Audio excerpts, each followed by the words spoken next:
Yeah, hi, this is Jeff. We're with the Cannabis Network. We're developing shows about people's situations and how they got involved with cannabis, and not necessarily on a recreational level, but on all levels. And Liz and Dylan have an interesting story. It really starts with me meeting Liz at a dispensary about 8 months ago, and for someone that had done cannabis for 45 years and then all of a sudden could go to a dispensary, it was an education. But Liz told me her story on how she got involved with cannabis, and I really like to let her tell her story because it's unbelievable, and we'll talk about it later.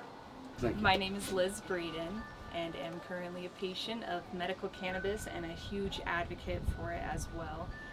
It all started in 2016, was the last month of graduating college, went to get some immunizations. Wasn't feeling well on getting those, yet less than an hour after getting the immunizations, had my first grand mal seizure. What's a grand mal seizure? Grand mal seizures are the fully unconscious blackout where you're gone and you're back on the floor and don't realize where you were gone. How old were you? 22. And you'd never had this before? Had never had a seizure and before. And where were you specifically? At that time, I was at a previous friend's place where when I had woken up on the floor, they were in tears saying, "You just had a seizure," and went to help me to get to the car, fell back into another seizure. Next thing I know, I'm in my friend's arms and they're carrying me to their car to go to the hospital. En route, fall into another seizure. In diagnosis, epilepsy is diagnosed when you've had 2 or more seizures and not knowing where it came from. So that's where the diagnosis of epilepsy got started. Wow. And so, Yeah. okay, so, and that was when you were 22. Mm-hmm. And you're now 29. Yes. So how does that have any connection with cannabis? So in all of the intermittents, we'll say, in short, it was about 4.5 years of 10 to 15 grand mals a day, incongruence to ending up with 4 different brain surgeries, the last one being of June of 2020. During this time was also a part of finding the legalization of medical cannabis in Utah.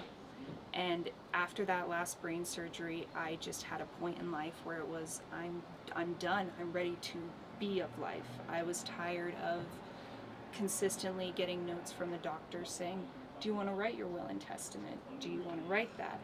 So in regards to that was because of suicide? It was actually because of the epilepsy. I had such deterioration, was about 90 pounds, couldn't hold any meat to the body, was pretty much a shell of the self.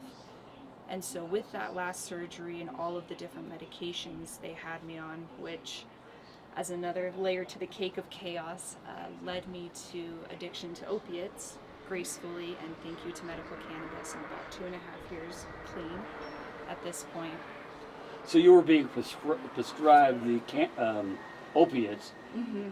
to help you just tolerate, not to Just to cure, tolerate. not to deal with anything, but Yeah, it was just more of the pain toleration. put the coating on it. And that's because of the medical association and because cannabis at the time was illegal. At that time, yes. And yes. and that's when it accelerated. And that's when it very much accelerated of that addiction rates gracefully once cannabis did get legalized, which I want to say it was end of 2019, beginning of 2020. And you're talking specifically here in Utah? Specifically here in Utah, yes. Since my only experience has been in Utah in the medical form, that's where my grace of knowledge comes from.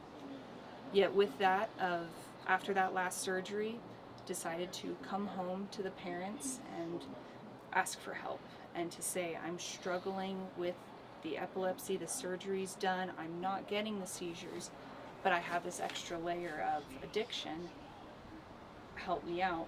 They gracefully welcomed me in and let me kind of be a patient to myself in my healings, which then goes to the huge depths into the cannabis, where I was already a patient in 2019, yet it was at that point of shifting my environment, being done with the surgeries, taking off those anticonvulsants, that I really emerged into the cannabis and starting to learn of all the different aspects. So when you say emerged into the cannabis, you started smoking pot? Started taking in all different forms, where in Utah it is uncondonable for open flame, but so of the vape pens, of the dry herb, as well as gummies and tinctures. I started pretty much practicing. So was that myself. the first time you experienced pot?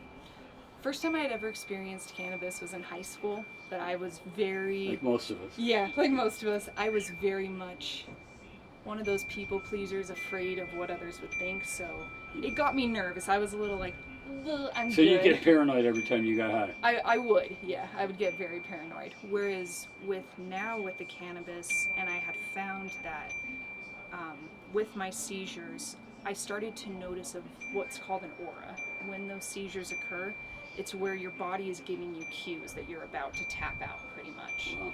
And what I had found was with intaking cannabis, it helped me become more present with myself. It helped me to recognize and listen to my body in form of, okay, we're feeling tight right now.